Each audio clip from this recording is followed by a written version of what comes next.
산책할 때 핸드폰을 많이 봤다. 아니면 냄새를 열심히 맡고 있는데 가자고 줄을 당기면서 재촉 좀 해봤다. 잘 오셨습니다. 이런 사소한 습관들이 산책의 즐거움을 뺏는 건 물론 잘못하면 이웃과의 갈등이나 치명적인 사고의 원인이 될 수도 있습니다. 그래서 오늘 알려드릴 산책 시 보호자가 하지 말아야 할 행동들을 보시고 혹시 나도 모르게 놓치고 있었던 부분이 없었는지 체크해서 아이들과 더 행복한 산책을 해보세요.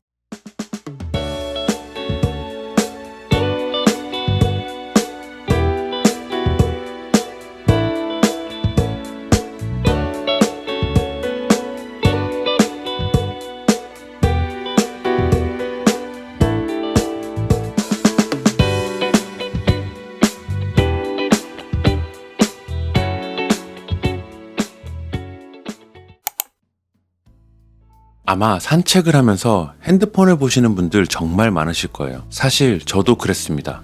볼 수 있다고 생각합니다. 그런데 계속 핸드폰만 주구장창 보시는 분들 분명 계실 겁니다. 그런데 이건 산책의 질을 떨어뜨리는 가장 큰 주범이에요. 산책은 단순히 아이들의 체력을 빼기 위한 시간이 아니고 아이들이 좋아하는 산책을 같이 하면서 함께 유대감을 쌓는 시간입니다. 그런데 핸드폰에만 집중하다가 아이들이 보호자를 쳐다보는 순간들을 전부 놓치게 된다면 유대감을 쌓을 좋은 기회를 잃게 되는 겁니다. 그런데 더 큰 문제는 산책 중에 발생할 수 있는 위험한 상황을 피하지 못할 수 있다는 거예요. 길가에 떨어진 위험한 이물질을 먹는다거나 갑자기 튀어나오는 자전거나 오토바이를 못 본다거나 아니면 지나가는 사람이나 친구에게 달려든다거나 정말 다양한 상황들이 발생할 수 있는데 핸드폰만 본다면 제때 대처가 될 수 없을 겁니다. 강아지들은 운동보다 코를 쓰는 노즈워크가 스트레스 해소와 두뇌 자극에 훨씬 효과적이라고 하더라고요. 우리 동네에 업데이트된 새로운 소식이 없는지 코로 세상을 읽는 거죠. 그래서 1시간 동안 무작정 걷기만 하는 것보다 산책을 10분만 하더라도 아이가 원하는 곳에서 냄새를 충분히 맡게 해주는 것이 아이의 행복 지수를 높이는데 훨씬 효과적이라는 겁니다. 그러니까 너무 특정 코스나 거리에 집중하지 마시고 아이들이 충분하게 냄새를 맡았는지에 집중해 보세요. 길에서 만난 다른 강아지가 너무 귀여워서 갑자기 손을 뻗어서 쓰다듬으려고 하시는 분들 있으셨을 겁니다. 반대로 우리 아이에게 이쁘다고 다가오는 사람을 무조건 허용해 주신 분들도 있으실 거예요. 그런데 이런 행동이 아이들에게 공포심을 유발할 수 있고 심지어는 위험하기까지 합니다. 생각해보면 사람도 처음 보는 누군가가 귀엽다면서 갑자기 얼굴을 만진다면 굉장히 당황스러울 겁니다. 마찬가지로 아이들에게도 낯선 사람의 손길은 거대한 위협처럼 느껴질 수 있다는 거예요. 특히 트라우마가 있거나 사회성이 부족한 아이들에게는 극심한 공포를 유발해서 큰 사고로 이어질 수도 있습니다. 그래서 다른 강아지를 만지기 전에는 반드시 상대 보호자의 동의를 구해야 하며 인사할 때도 강아지가 먼저 다가가 냄새를 맡을 때까지 기다려주는 것이 진정한 패티켓입니다.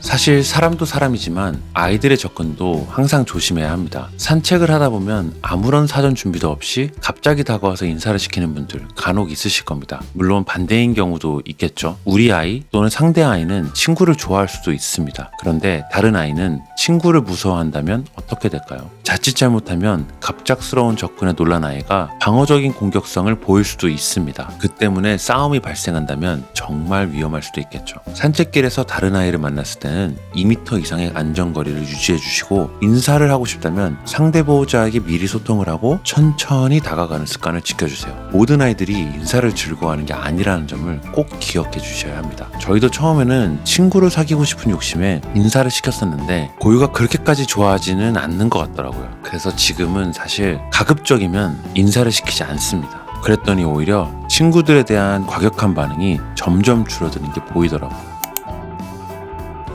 산책을 하다 보면 방치되어 있는 배변을 생각보다 많이 보게 됩니다. 이거는 절대 있어서는 안 되는 일이라고 생각합니다. 방치된 배변은 이웃에게 불쾌감을 줄 뿐만 아니라 이런 모습이 결국 반려인 전체에 대한 부정적인 인식을 갖게 만들거든요. 그렇기 때문에 산책 나갈 때 배변 봉투를 챙기는 건 당연하고 아이들이 배변을 한다면 꼭 그 봉투로 처리를 해서 아이가 머문 자리를 아름답게 만들어주세요. 가끔 봉투가 다 떨어진 걸 모르고 나가는 경우가 있는데 이럴 때는 풀이나 낙엽으로 어떻게든 치우셔야 합니다. 이거는 보호자의 실수니까 예외가 있을 수 없습니다. 있어서도 안 되고요.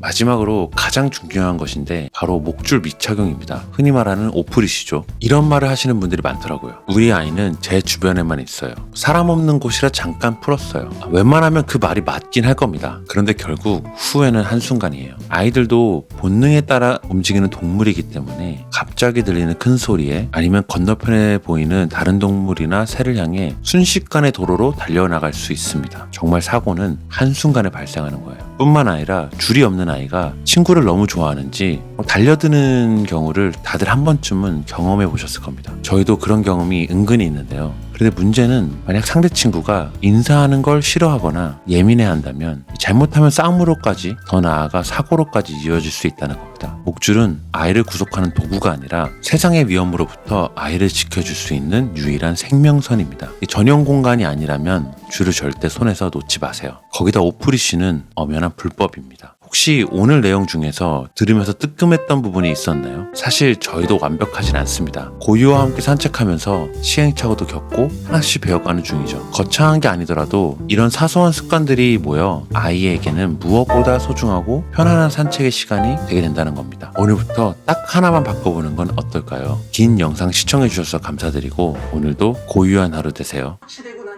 거기 있어야 돼요. 거기 있어. 기다리세요. 기다리세요. 터치되고 블로킹하고 서 있어야 돼 그 자리에.